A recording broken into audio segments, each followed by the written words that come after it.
Topic है वह human alimentary canal, जिससे संबंधित आपको डायग्राम दिया गया है जो मेन जो सेल्स आपको ह्यूमन में और वो भी एलिमेंट्री कैनाल से संबंधित आहार नाल में, जिसको हम या गैस्ट्रो इंटेस्टाइनल ट्रैक्ट के नाम से जानते भी हैं, उसको ग्राफिक रिप्रेजेंटेशन विद डायग्राम के साथ आपको दिया गया भी है। आप सबको ये जानकारी भी होगी ह्यूमन बॉडी के अंतर्गत जो आहार नाल होती है एलिमेंट्री कैनाल, वो बेसिकली लगभग 10 मीटर के आसपास आपको होती है। उसमें से जो मैक्सिमम जो पार्ट आपको होता भी है वो आपको इंटेस्टाइन कवर करता है, जिसमें माना जाता भी कि जो 8 मीटर के आसपास स्मॉल इंटेस्टाइन और लगभग 1.5 मीटर जो होता है वो लार्ज इंटेस्टाइन आपको कवर करता है। तो घुमा फिरा कर आपके सामने यही आया कि लगभग 9.5 मीटर में पूरी आपको स्मॉल और लार्ज इंटेस्टाइन कवर करता भी है।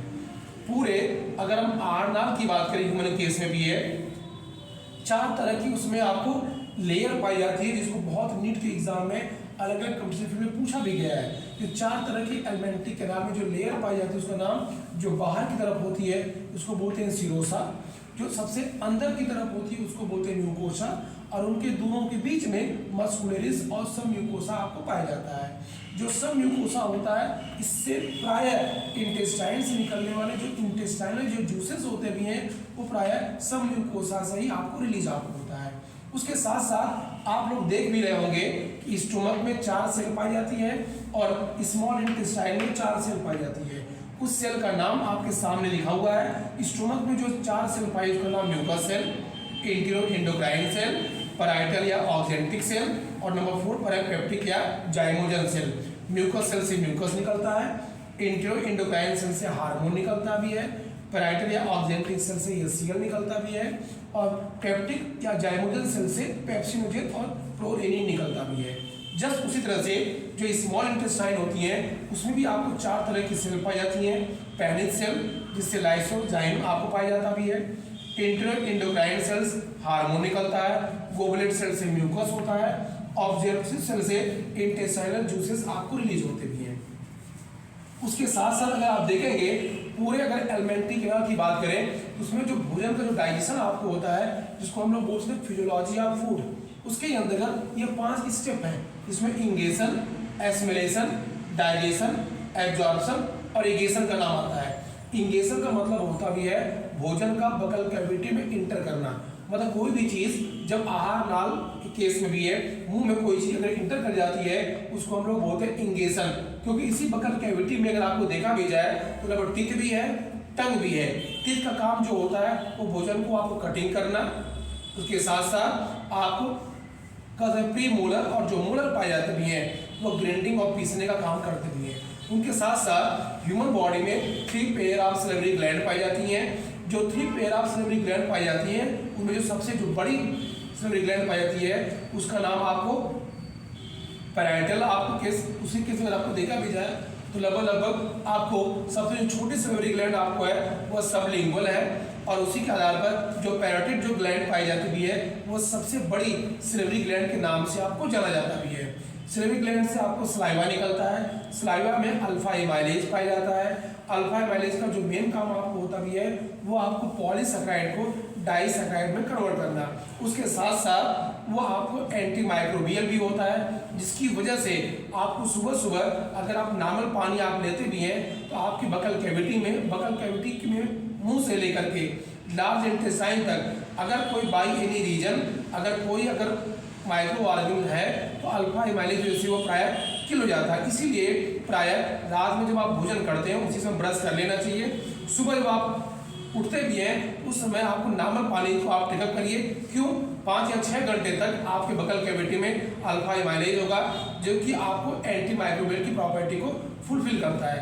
अधिकतर लोगों को जो प्रॉब्लम आपको आती है गैस की, उसका जो मेन सेंस होता है वो आपको प्रोटीनियस जो आपके एंजाइम होते हैं उससे संबंधित होता है। हमारे शरीर के अंतर्गत आहार नाल में जितने भी प्रोटीनियस एंजाइम निकलते भी हैं वह सब इनएक्टिव होते हैं, निष्क्रिय फॉर्म में होते हैं। जैसे पेट में जो आपको प्रोटीन डाइजेस्टिव एंजाइम निकलता है उसका जो मेन नाम वो पेप्सिनोजेन है।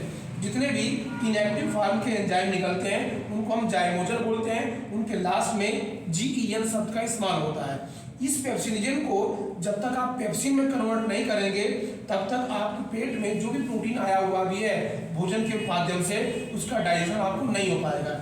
इसलिए पेप्सिनोजेन को HCl जो होता है हाइड्रोक्लोरिक एसिड, जो इसका pH लगभग 1 से 2 के आसपास होता है, वो इस पेप्सिनोजेन को पेप्सिन में कन्वर्ट कर देता है। और जब पेप्सिन में कन्वर्ट कर देगा तब वही पेप्सिन प्रोटीन डाइजेस्टिव जितने भी आपको भोजन होते हैं उनको सिंपलर फॉर्म में आपको तोड़ देता है। इसलिए पूरा प्रयास करना चाहिए कि हमारे शरीर के अंदर जो हाइड्रोक्लोरिक एसिड है उसकी प्रॉपर मात्रा आपको बनी रहे। इसका जो मेन होता है वो आपके शरीर में कब कब निकलता है, जब हम फिजिकल वर्क कम करते हैं, जब हम स्ट्रेस में रहते हैं, प्रेशर में रहते हैं, या दुनिया भर की अलग अलग तरह की चीज़ें होती हैं, सोने का समय ठीक ठाक ना हो, तब हमारे शरीर के अंदर इसकी मात्रा कम हो जाती है। और जब इसकी मात्रा कम होगी तो पेप्सिनोजेन सही तरीके से पेप्सिन में कन्वर्ट नहीं होता है।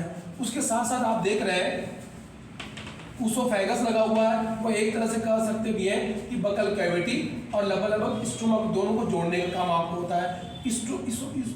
ऊसोफेगस के केस में म्यूकस की लेयरिंग होती है जिसकी वजह से भोजन जो होता है वह स्लिपरी नेचर होता है। उसके साथ साथ हमारे आपके बकल कैविटी में जो भी भोजन मूव करता है उसके लिए एक मैकेनिज्म है जिसको हम लोग बोलते हैं पेरिस्टाल्सिस एक्शन, जिसके आधार पर अगर आप लोगों ने देखा होगा अर्थवार में केंचुए को रेंगते हुए, तो जैसे उसमें होता क्या है, आगे वाले पार्ट को जो पीछे वाला पार्ट जो होता है वो धक्का देता है, जिसकी वजह से केंचुआ हो चाहे भोजन हो वो आपको आगे मूव करता है। इस तरह के मेथड को हम या पेरिस्टाल्सिक मूवमेंट के नाम से आप जानते हैं, जो कि हमारे आहार नाल में आपको जो भोजन है वह पेरिस्टाल्सिक एक्शन के आधार पर ही आपको आगे बढ़ता है।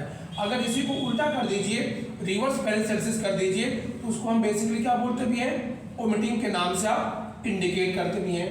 और उसी में आप देख रहे हैं कि आपकी स्टोमक का जो शेप होता है वो बेसिकली जे शेप होता है। स्टोमक में 3 पार्ट है, कार्डियक है, फंडिक है और जो डियोडेनम के साथ लगा हुआ तो पाइलोरिक है। आप देख रहे होंगे इसमें पैंक्रियास पाया जाता है। पैंक्रियास मिक्स्ड इंडोक्राइन ग्लैंड के नाम से भी जाना जाता भी है। इससे आपको हर तरह के एंजाइम, चाहे कार्बोहाइड्रेट हो, प्रोटीन हो, फैट हो, इससे निकलते भी हैं। कुछ कॉमन प्रोटीनियस एंजाइम का नाम पैंक्रियास हम ले रहे हैं आपके सामने, ट्रिप्सिन और काइमोट्रिप्सिन। ट्रिप्सिन और काइमोट्रिप्सिन भी इनएक्टिव फॉर्म में निकलते भी हैं, जैसे ट्रिप्सिनोजेन और काइमोट्रिप्सिनोजेन। इनको भी कन्वर्ट करने के लिए एक पर्टिकुलर स्टिमुलेंट निकलता है जिसका नाम इंटेरोकाइनेज है। इंटेरोकाइनेज की वजह से ट्रिप्सिनोजेन और काइमोट्रिप्सिनोजेन ट्रिप्सिन और काइमोट्रिप्सिन में कन्वर्ट हो जाता भी है। तब जो भी डियोडेनम में आया हुआ प्रोटीन है उसको सिंपल तरीके से यह ट्रिप्सिन और काइमोट्रिप्सिन आराम से कन्वर्ट कर देते भी हैं।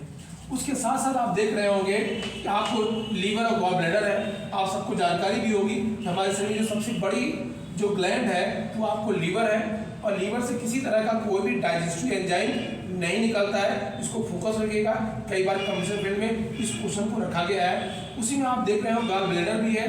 गॉल ब्लैडर का मेन काम होता है, इसमें बाइल स्टोर होता है, और बाइल का जो मेन फंक्शन होता है वह इमल्सिफिकेशन ऑफ फैट को आपको इंडिकेट करता भी है। उसके साथ साथ आप आते भी हैं तो मैक्सिमम जो डाइजेशन ऑफ फूड जो हमारे आपके आहार नाल में होता है वो इलियम वाले पार्ट में होता भी है।